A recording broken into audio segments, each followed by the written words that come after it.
वापिस नहीं आ जाते तब तक आप सीज़फायर रखेंगे, कोई गोली नहीं चलाएंगे, कोई मिसाइल नहीं चलाएंगे। भाइयों, ये ताकत आपके प्रधानमंत्री की है और युद्ध विराम हो जाता है जब तक हमारे बच्चे बाहर नहीं आते।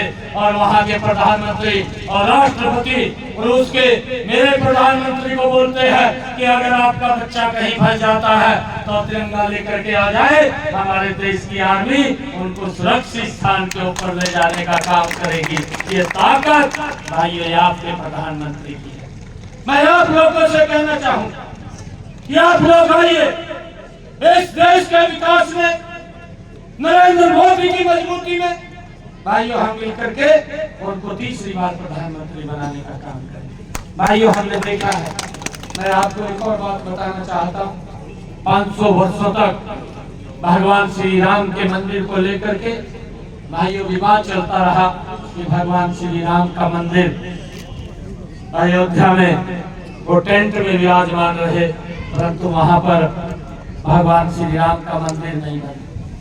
मुझे ध्यान में है, आदरणीय अटल बिहारी वाजपेयी जी इंडोनेशिया के अंदर गए, और जब वो इंडोनेशिया के अंदर गए तो वहां के विदेश मंत्री अटल जी को रामलीला के अंदर लेकर के गए।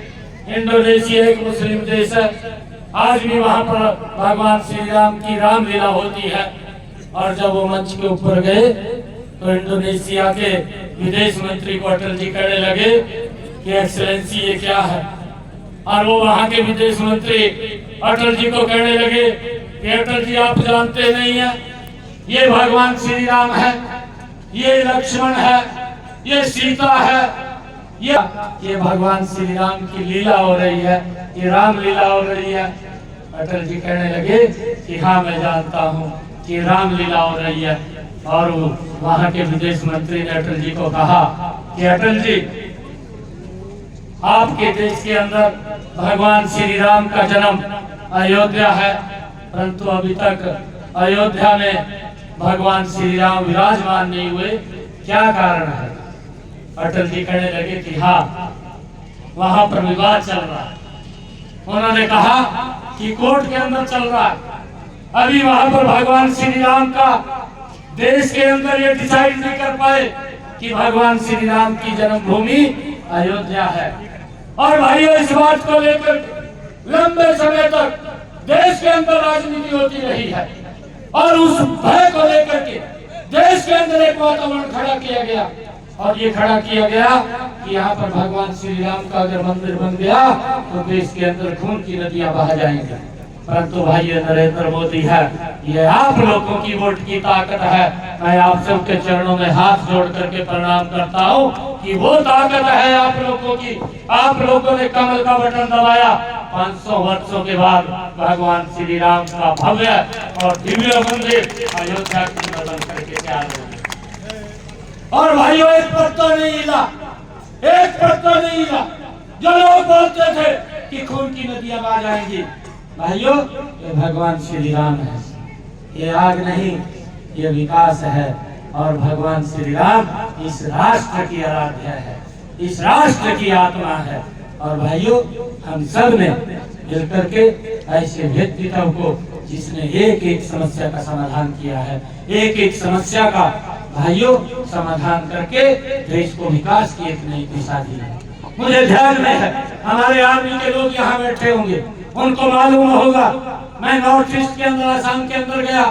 नॉर्थ ईस्ट के अंदर बोडो का एक बड़ा वहाँ समस्या थी सरकार का, और वहाँ पर बोडो का आपस में संघर्ष चलता था। हमारे आर्मी के लोग मारे जाते थे, लोकल पुलिस के लोग मारे जाते थे, आम नागरिक मारे जाते थे, हजारों की संख्या में लोग बेमौत मारे जाते थे, और सरकार कोई निर्णय नहीं ले पा रही थी, उस समस्या का समाधान नहीं कर पा रही थी। उस समस्या का समाधान 40 वर्षों के बाद आकर के अगर किसी सरकार ने किया है तो नरेंद्र मोदी की सरकार ने किया है। भाइयों, उस असम के अंदर जो बोडो का वो संघर्ष था, वो संघर्ष शांति के अंदर बदल गया। और भाइयों, आज नॉर्थ ईस्ट भी विकास की गति के अंदर आगे बढ़ रहा है। ये नरेंद्र मोदी की सरकार इस देश को आगे बढ़ाने के लिए काम कर रही है। भाइयों, मैं आप लोगों से ये कहना चाहता हूँ कि चाहे देश के अंदर कोई वैश्विक संकट आया, ये महामारी दवाई है, ये कोरोना की महामारी, ये महामारी पहले भी आई है देश के अंदर, ये आज ही नहीं आई है। अरे पोलियो की महामारी है, जब अटल बिहारी वाजपेयी देश के प्रधानमंत्री बने थे, मुझे ध्यान में है अटल जी ने एक नारा दिया था। अटल जी ने कहा था सुरक्षा चक्कर टूट ना जाए, एक भी बच्चा छूट ना जाए। भाइयों, पोलियो मुक्त भारत को 20 वर्षों के बाद करने का कार्य अटल बिहारी वाजपेयी जी की सरकार ने किया था। और मुझे ध्यान है जब ये चेचक की महामारी आई, भाइयों चेचक की महामारी की वैक्सीन भाइयों 30 वर्ष के अंदर किसी देश ने बनाई, बची, तब हमारे पास आई, तब वो वैक्सीन हमारे पास आई। प्लेग की महामारी आई भाइयों 40 वर्षों के बाद वो वैक्सीन भारत के अंदर आई। ये कोरोना का भी वैश्विक संकट था, पूरी दुनिया अपने घर के अंदर बैठी थी भाइयों, बाहर नहीं निकल रहे थे, परंतु ये भारत माँ का लाल घर के अंदर नहीं बैठा था, ये आप लोगों की चिंता कर रहा था। और एक वैक्सीन नहीं, 8 महीने के अंदर 2 वैक्सीन का निर्माण किया। 220 करोड़ डोज देश के अंदर फ्री में लगाने का काम नरेंद्र मोदी की सरकार ने किया है भाइयों। 220 करोड़ डोज वो तो लगाई है, परंतु 100 से ज्यादा देशों को वैक्सीन भेजने का काम इस भारत माँ के लाल नरेंद्र मोदी ने किया है। इसका श्रेय भी आप सब लोगों को जाता है कि ऐसा व्यक्ति तो देश के अंदर बैठा है जो एक एक व्यक्ति की चिंता करता है। दिल्ली के अंदर बैठ करके कहा कि एक एक जान कीमती है और हम एक एक जान को बचाने का काम ये मेरी सरकार करेगी। और कंधे से कंधा मिला करके ये हमारी डबल की सरकार, नरेंद्र मोदी और मनोहर लाल जी की सरकार लोगों के साथ खड़ी रही है। भाइयों, ये इतने कार्य आज देश की विकास की जो गति है, अभी आप बता रहे थे, हमारे दलाल साहब भी कह रहे थे कि देश 2014 में भाइयों दुनिया के अंदर 11वें-12वें स्थान के ऊपर था। इन 10 वर्षों के अंदर नरेंद्र मोदी जी उसे 5वें स्थान के ऊपर लेकर के खड़ा कर दिया। ये देश, ये भारत, ये दुनिया की 5वीं आर्थिक मजबूत इकोनॉमी बन करके खड़ा हो गया है। और नरेंद्र मोदी जी ने एक और बात कही है कि देश आप लोगों का जो आशीर्वाद मिलेगा, आप लोगों का जो प्यार मिलेगा भाइयों, 2027 तक दुनिया के अंदर भारत को 30वें स्थान के ऊपर ला करके खड़ा कर देंगे। ये ताकत अगर किसी के अंदर है तो ये आप लोगों के अंदर ताकत है। ये नरेंद्र मोदी जी का भाइयों विजन है कि इस देश को आगे बढ़ाना है।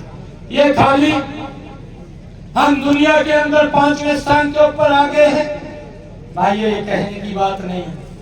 अगर आप लोग देखेंगे रोड के इंफ्रास्ट्रक्चर के अंदर भाइयों 2024 है ये, इस 2024 के बाद जो ये सरकार बनेगी, अमेरिका को भी ये देश भारत पीछे छोड़ जाएगा। रोड के इंफ्रास्ट्रक्चर के अंदर भारत इतने आगे बढ़ जाएगा। भाइयों, ये काम करने वाली सरकार है, ये बात करने वाली सरकार नहीं है। लंबे समय तक बात होती रही है, जब चुनाव आते थे गरीबी हटेगी, भाइयों गरीबी नहीं हटी, गरीबों ने ही हटा दिया। परंतु आज नरेंद्र मोदी जी के नेतृत्व के अंदर जो उन्होंने बात कही कि मेरी सरकार ये गरीबों को समर्पित सरकार है, और मैंने देखा है अपनी आंखों से गरीब व्यक्ति की वोट लेकर के भाइयों, गरीब व्यक्ति सरकार को ढूंढता था कि सरकार कहाँ है, दिखाई नहीं देती थी। परंतु नरेंद्र मोदी जी के नेतृत्व में गांव-गांव जा करके, वार्ड-वार्ड जा करके भाइयों गरीब व्यक्ति की वोट लेकर के गरीब व्यक्ति को ढूंढ करके सरकार की योजना के साथ जोड़ने का काम ये पहली बार नरेंद्र मोदी की सरकार ने किया है। चाहे आयुष्मान कार्ड बना है, चाहे हर घर के अंदर नल और स्वच्छ जल पहुंचा है, और चाहे प्रधानमंत्री आवास योजना के तहत मकान बना करके दिया है। 4 करोड़ मकान माननीय नरेंद्र मोदी जी ने बना करके दिए हैं। आगे भी एक टारगेट लिया है कि हर सर के ऊपर छत होनी चाहिए। लगातार ये सरकार मकान बना करके देने का कार्य ये नरेंद्र मोदी की सरकार कर रही है। और चाहे भाइयों प्रधानमंत्री आवास योजना है, और चाहे हर घर के अंदर नल की बात है, और चाहे प्रधानमंत्री फसल बीमा योजना है, चाहे जनधन खाते हैं, और चाहे भाइयों हर घर के अंदर गैस का कनेक्शन सिलेंडर पहुंचाने की बात है। और भाइयों, आप लोग